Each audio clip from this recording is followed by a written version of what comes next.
Hi, Hong. Welcome to Lead Time Chats. Hey, thanks for having me. I'm particularly excited to have you here today because we are talking about the topic of building remote teams. And I know you've been in the kind of early stage startup recruiting world for quite a while. I don't know if I should say years or decades, Yeah, but I guess the current situation we're in is, we're 2 years into a 2+ years into a pandemic.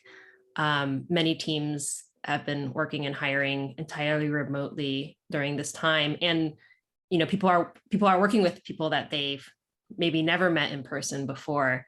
So I'm curious, just kind of like, what are you seeing? Like, what are the challenges that people are facing that you're hearing about? yeah. So just to give the audience some context, I've been Mhm. recruiting probably like 15 years, but I say like 10 years in the old way of doing it, which is early stage companies in Silicon Valley.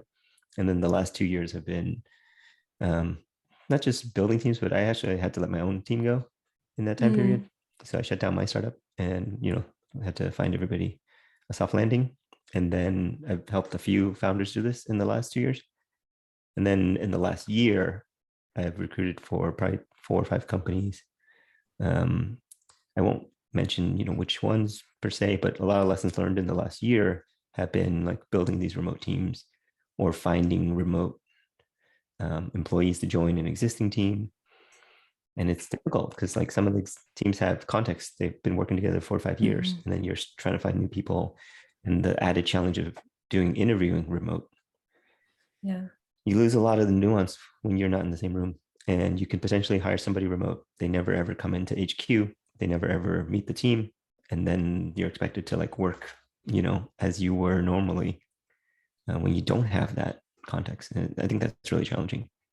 Sounds like So, one of the challenges is like when there's kind of like a core established group that's maybe was co-located or is mhm. still co-located, and then so kind of the disparity between like remote workers and then people who are maybe co-located but also just geographically like similarly located.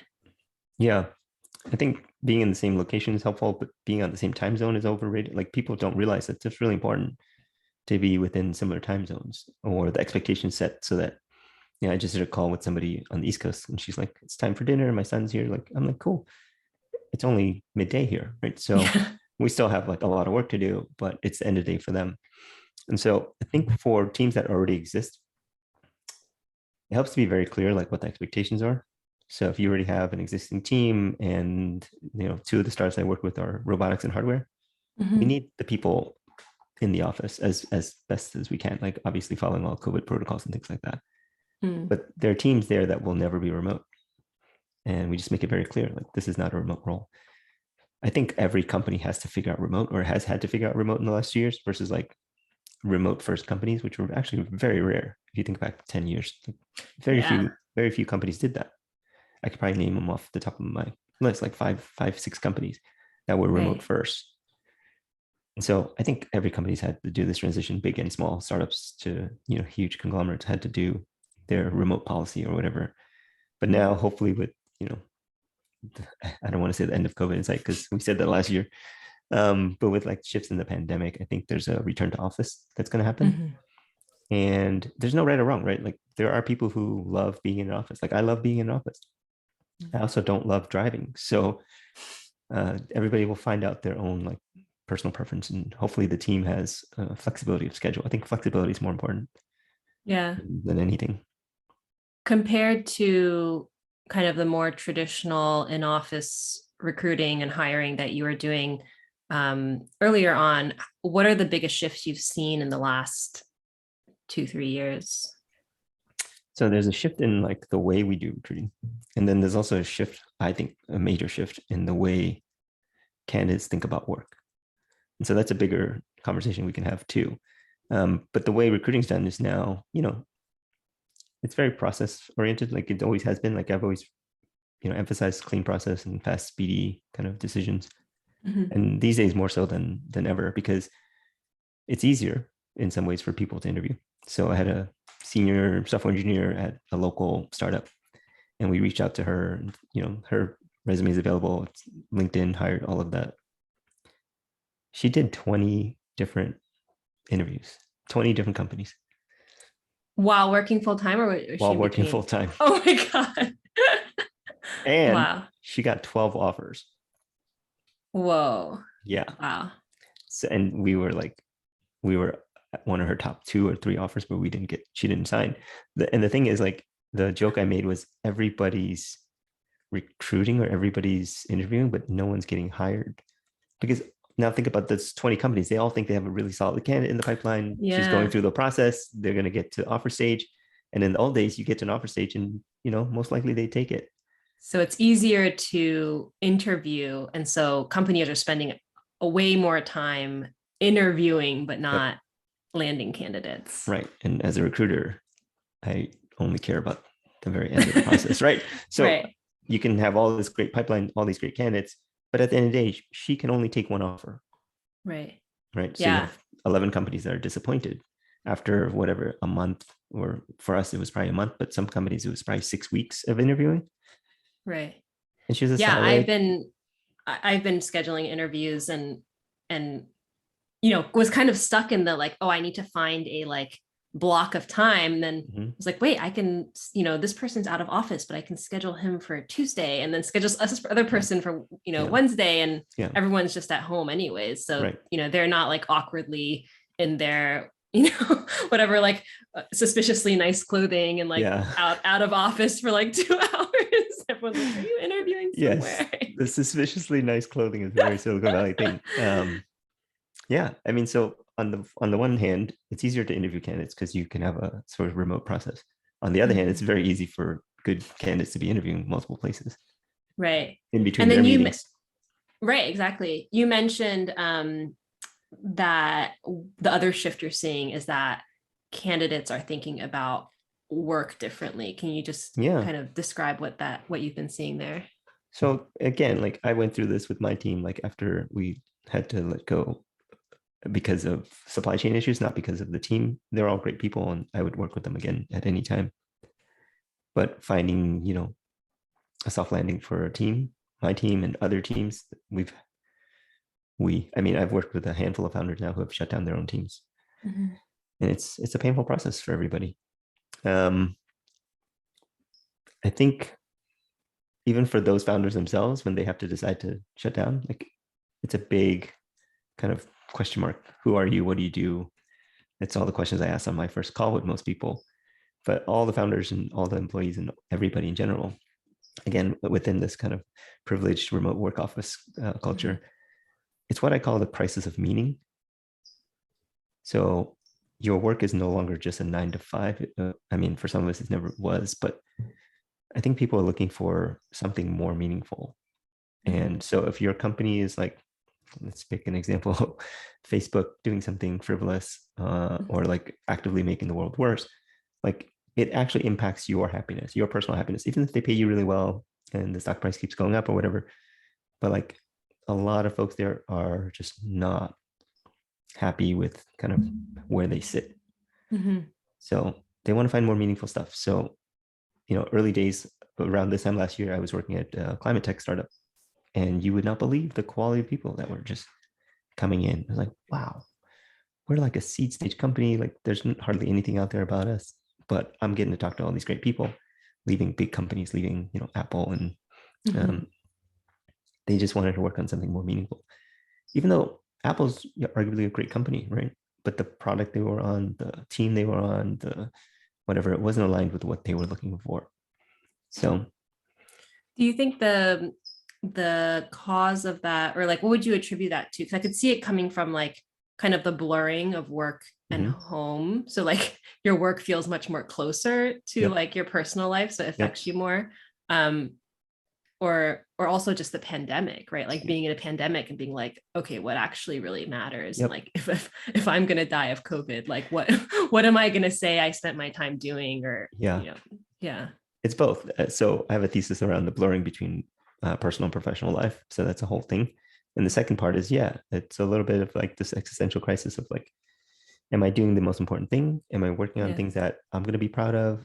Since I sit in the office and my kids see us working, it's like, They go, what do you do all Yeah. day? Like, you just talk to people all day? And I was like, no, I'm actually trying to help people find this thing, which there's a Japanese concept called ikigai.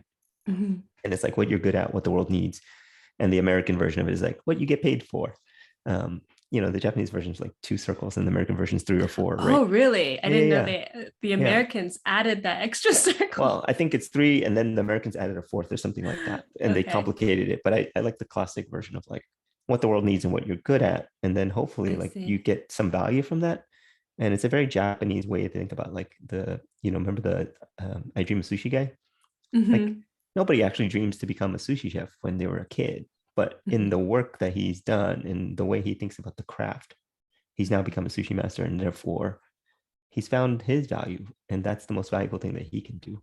And so I think more and more people, again, because we have the luxury of sitting at home and thinking about these things and having this existential crisis around COVID. And our kids, having to defend our what we're Yeah, doing to our yeah. I mean, if kids. if you don't have kids, you can work at Facebook. But if you have kids and they're like, "Why are you there?" Because Facebook's terrible and it's the old person's network, right? You really do have to think about it. But yeah, it's like you want to do something. So the joke was that as an Asian immigrant, um, we used to want to do things that made our parents proud of us. Mm, But now, as we're later stage in our careers and in our lives, we're trying to do things that make our kids proud of us. mm, So that's why I think it's more, again, with the folks that I work with naturally, like, senior leaders, senior software engineers, um, people want to do something really important. And it doesn't have to be like big scale important. It can be like just important to them, yeah. but like meaningful to them, right? I think that's way, way more important. Yeah. Yeah.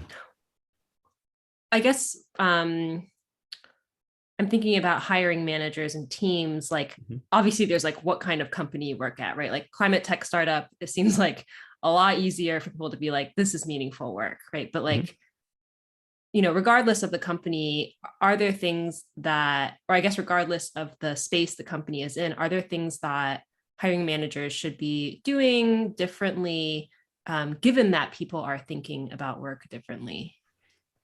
Yeah. So, I mean, I have the climate tech startup, which was last year. And then the most recent company was a digital healthcare, biotech, hardware, MRI scanner. And Mm-hmm. that's also very meaningful, but it's a different story that we tell. And like I joined because of my like personal, challenges with medical attention, medical care in the US. I think for hiring managers, like it's not necessarily like selling the mission, but I think the mission is way more important than like the technology. It used to be like, oh, are you using this stack? Are you using this language? Are you using this framework? And like, the best coders wanted to use the most esoteric things. But I think we're past that point where like, the technologies that we use are pretty well known and pretty well established. So it's like, what do you do with that? Like, those are your tools. What are you going to create with those tools? And having that alignment with the team is really important, not just Yeah. for convincing them to join your team because they'll have multiple offers, but keeping them engaged throughout the time, whether it's 2 years, 4 years, whatever, that they're working together. Yeah. That makes a Yeah. lot of sense because I've as a hiring manager, I've interviewed people who have been like, I was like, well, why range? Like, oh, you're a Go shop. Like, all I want to do is just write Go. Yep. Like, I'm like, oh, what else is important to you? That's it. I'm like, oh, that to me is kind of a red flag of Yeah. like all the other things that range Yeah. has to offer. That is why people join and are Right. successful Right. and are happy at range, right? Like, I mean, they would get to write Go at range, but like that's not kind of the two-way fit we're Yeah. looking for. Yeah. They can do that a lot of places. And then Yeah. if the new technology comes up, it's like, now I want to write, Solidity or something. It's like, okay, you're going to leave.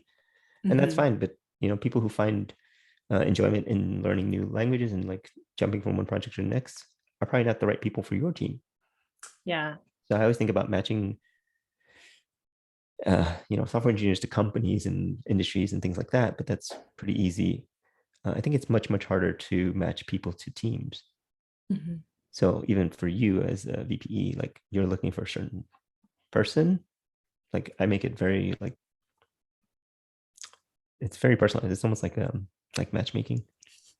And I don't like making those analogies because a lot of people are like uncomfortable with it. But at the very top of what we do for recruiting, it is much closer to matchmaking than like resume reviews and sourcing and going through Yeah, funnels and things like that. you're I right. think, It is an uncomfortable comparison to make, because I have told people internally, I'm like, oh, I feel like online dating really prepared me for for like, hiring for a startup. And I don't mean it in a creepy way. Like, like either way, it's not creepy. It's just more like I'm comfortable talking to a bunch of people I don't know, and yep, like, following up with yep, them and all that, and just like yep. navigating that. Yeah. I mean, like those steps in the process of recruiting are pretty easy and pretty straightforward, but I think it's the read, Mm-hmm. the ability to kind of assess, the ability to like essentially pass judgment on someone, right? Um, Yeah. it is much, it is much more difficult than most people understand. And I'm only saying this in the context of like, you want to build a strong team that's going to stay together. Like, it's relatively easy for me to build a strong team that has no long-term viability. Just get people in the door. Yeah, you mentioned this, that there's the hiring part, right? Like, did people start on their first day? And then there's retention. What are Mhm. the challenges you've seen there, especially with remote teams?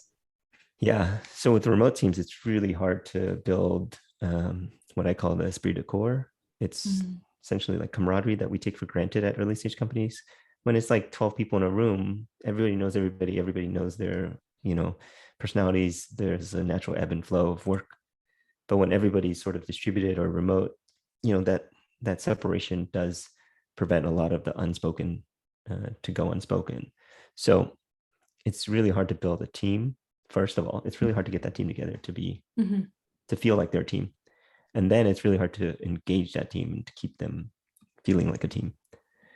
And unfortunately, I've already seen this happen. I won't say which company, but companies that I've helped build, if you can't manage and you can't engage the team that's there, Mhm. people have opportunities, right?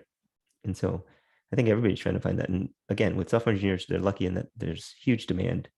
So they sort of can date around and Yeah. like until they find the right fit. But that's a Have you huge cost. seen, because range is still pretty small. We're like 12, 13 people. Mhm. And so, for the people that have joined and I've never met, I do feel like we have processes in place where I feel like I know them. I feel Mhm. like we've got a good social, rapport.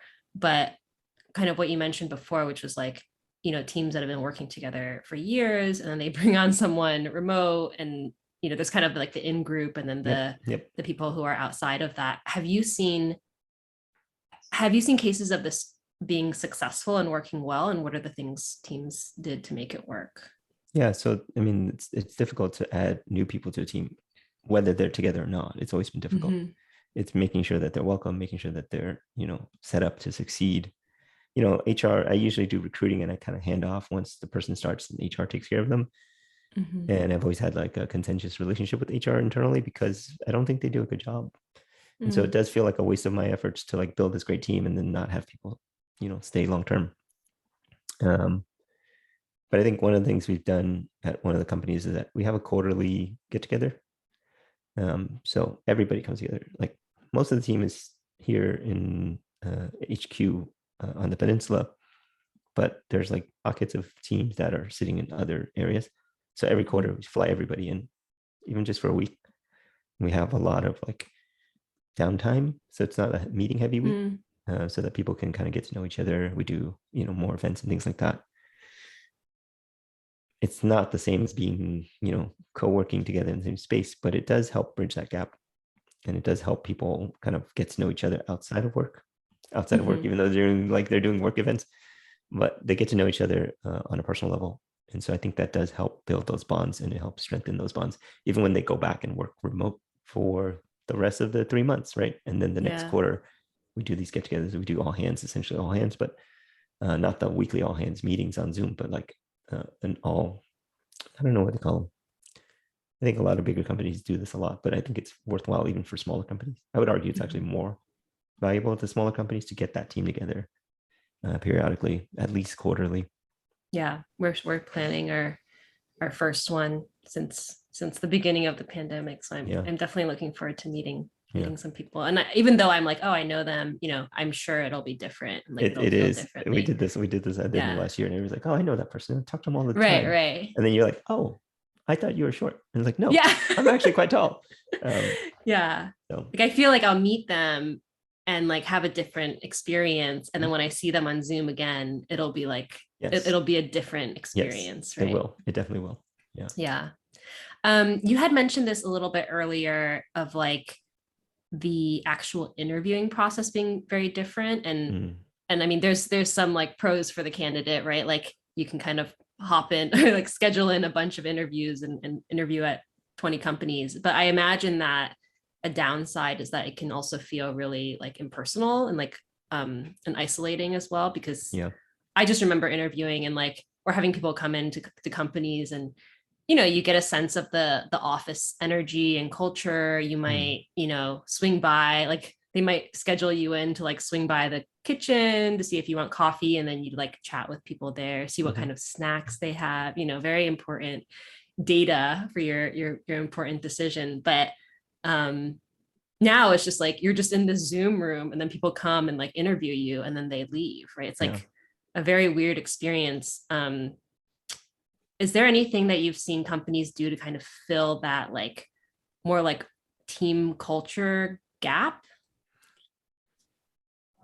That's really hard. I mean, we could talk about this for like 3 hours because I think it's challenging for everybody, even teams that think about it a lot. And I think a lot about the candidate experience. So the worst experience though is we have interview that the person comes into HQ, interviews with mostly the team that's there, and then they go into a conference room and do a Zoom interview with our remote team member. Oh, yeah, interesting. That's a really odd one, right? So for the teams that are, let's call hybrid or in office, like, yes, I always recommend that, for the candidate to come in, check out the office, maybe even come in around the commute time, right? Because you don't want to like say, oh, this place is great, and I came there for like lunch and there's no traffic, and then the next day, or not the next day, but when you start working there, it's like every day I have to drive at 8:30. Right. You don't want to like trick someone to join your company. Totally. I think the overall message I would say is like, be very clear and very transparent on everything and set the expectations. And like, I always like to have the candidates come into the office, and, I think I do my best work in person. So seeing the office next is really helpful. I think most startups at this stage, though, everybody has similar perks. We have catered lunches and we take snacks for granted, and we get all these drinks and all these fancy drinks and things like that. But what you don't get is the sense of like how the team works, like the office culture, the hours, all the like unspoken expectations. So my recommendation, again, this is just a wild idea. I don't know if people do this or not, but one of my startups is doing this, where it's like you actually start on a 90-day tour of duty, and like you work with everybody, and if you like it, then we'll extend it. If you don't like it, then like no harm, no foul, no expectations beyond that period of time. And it's really risky, right? Because you can have really great people and they're like, I just don't think it's great for me. But in the grand scheme of things, you should actually be like, it's like that old Zappos thing where they're like, if you join and after like 60 days, you don't like it here, we'll pay you to leave. Right? Because we ultimately want the strongest team possible that wants to be here. Right? So I think the whole interview process has always been broken. And I think now that the world has changed, we can possibly think about different ways of doing it, possibly think about different ways of building teams. And like really assessing kind of the, not just the candidate individually, because it's like, here's the job rec, here, they check all the boxes, like that's easy. It's like, here's the sort of gap in my team, and this is where I need this person to operate. And then I think if you're building a team, like sequentially, because recruiting is really hard, no one ever hires like 3 people at once, but each person you add changes the team. So therefore the next person you add, the needs and requirements sort of shift. Right. That's a very organic way of doing it, but it's also very slow. So it's not like you raise, a series A, you need to hire 30 people. It's more like, we're going to take this, or like take our time and kind of build this team right. Yeah. And even the 90-day thing, right? Like it makes a lot of sense for people who like, it can be the right fit for a lot of people, but it can also be like I guess it can be pretty daunting, right? It's like, well, is this person going to stick around? Mhm. If yes, we'd hire this type of person for the Yep. next one. And if they're not, then like we'd have to like backfill that position. Yep. But I guess that's true regardless, right? It's Mhm. like someone could join, realize it's a 2-hour commute, and then 2 months in be like, oh, that's not going to be a good, like, this isn't working out. Yep. So yeah, my first startup job was at Pulse, I think, which is where I met you. And Yeah. I contracted with them for a week, and like, yeah, by that point I had like another offer, and it was like, worse in every imaginable way, but I was like, I just like the team. So like, Yeah. right. It also helps people get, like, every company is going to be like, oh, you got flexible work, like Yep. work-life balance, but you actually get to see like all those things that are not just base Yep. salary and comp. And And yeah, that was only 1 week. yeah, it was 1 week. That's Yeah, good. I mean, obviously I understand the luxury of being able to like leave a right. full-time job to take something that might not be another full-time job. But again, Yeah. like for the people I work with, mostly software engineers, senior software engineers, they do have that luxury because there's multiple opportunities that are available to them. Yeah. So I don't think what I'm recommending is going to work for everybody, Mm-hmm. but it's just one of the companies I worked with that did it. And yeah, and you can also try folks that, may not meet all the requirements. I think that's the other challenge. Like everybody's asking me for senior software engineers. There's some really solid, like mid-level or even juniors that people just pass because they don't have X number of years. Right. I think that's really short-sighted. Well, they're trying to mitigate that risk, right? But I've had the experience of like, hiring, not arranged, like hiring senior software engineers, being like, we really need someone senior, and then they can't get anything done. You're like, well, this other person who's out of school for 2 years like gets way more stuff done than this person we're paying like 50K more to. So yep. Yep. Right, someone who's already set in their ways versus Yep. someone who is a bit more moldable and eager to learn. So I've seen it countless times. Yeah. Yeah. It's a big risk also because you're paying them, senior plus salaries. So Yeah. Well, thanks, Hong. Thank you for taking the time to chat. I think this will be really useful for teams, especially teams that are, maybe doing a hybrid approach or going back in office soon, just thinking through how to build their team, both hiring and retention as well. Yeah, I think the last thing I would say about that is like be very clear what you're looking for, and don't sort of like try to, say, oh, we can offer flexibility, we can offer remote, because like the truth is, if you don't, those people are not going to be happy. So, and I think it's fine to say we're a fully in-office team, because there are people looking for that too. Because now we're at the tail end of the pandemic, hopefully. And I interviewed a person who was at a big company, and he's like, I just miss being with my team. Yeah. That was what he was looking for. He didn't even actually care about what the product was. He didn't care what stack it was. He was like, I miss that team. Yeah. And that's why I felt like, that was the most meaningful thing for him. And I'm glad that he found it. I think people are getting more clear on what they want. Like at first going into this hiring market, I was pretty apprehensive because I was like, no way an early stage startup can compete with the big company salaries. But I think what I'm actually seeing is that people are getting more clear on what they want. And so they're kind of self-selecting out, or even in my first call, I can be like, hey, what are you looking for? Because like, you can get paid a lot more or, applying to any of these companies. So yeah. Cool. Well, thank you good so luck much. building teams. Yeah.